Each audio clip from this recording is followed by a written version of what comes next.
एक समय की बात है। सबिता नाम का एक गरीब महिला अपने पति और दो बच्चों के साथ एक छोटे से गांव में रहती थी। सबिता का पति एक किसान था, लेकिन उनकी खेती बहुत ही निराशाजनक थी और उन्हें सामान्यतः अपना जीवन बिताने के लिए कठिनाइयों का सामना करना पड़ता था। एक दिन सबिता के पति बीमार हो गए। उन्हें काम करने में असमर्थता थी और परिवार की आमदनी में तेजी से कमी हो गई।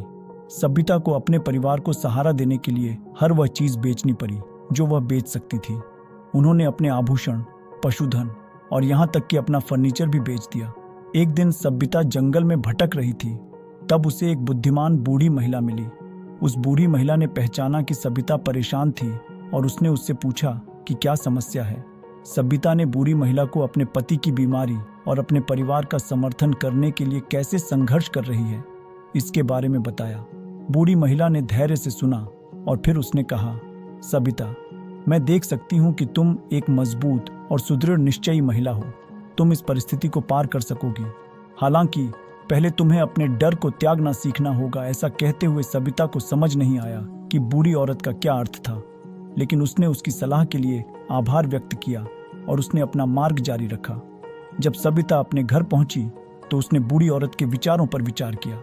उसने एहसास किया कि वह अपनी समस्याओं पर इतना ज्यादा ध्यान केंद्रित कर रही थी कि वो आशा करना भूल गई थी। उसने निर्णय किया कि वह अपने भय को परित्याग करने और सकारात्मक दृष्टिकोण पर ध्यान केंद्रित करने का संकल्प करेगी।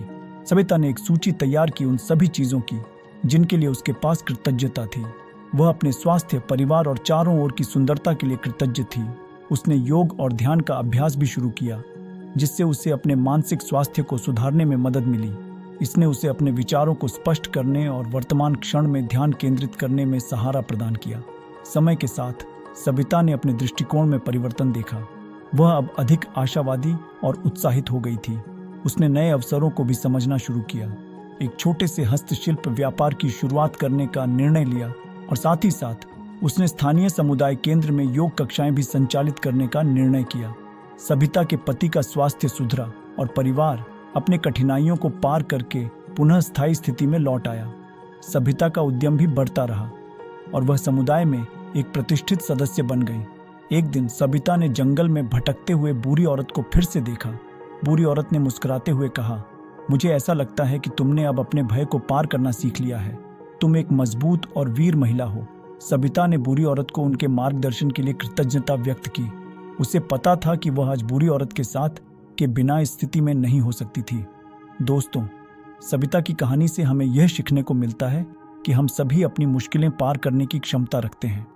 हमारे जीवन में चुनौतियां आ सकती हैं, लेकिन हमें कभी भी आत्मविश्वास खोना नहीं चाहिए। यदि हम सकारात्मक और संयमित रहें, तो हम किसी भी लक्ष्य को हासिल कर सकते हैं जो हमने निर्धारित किया है।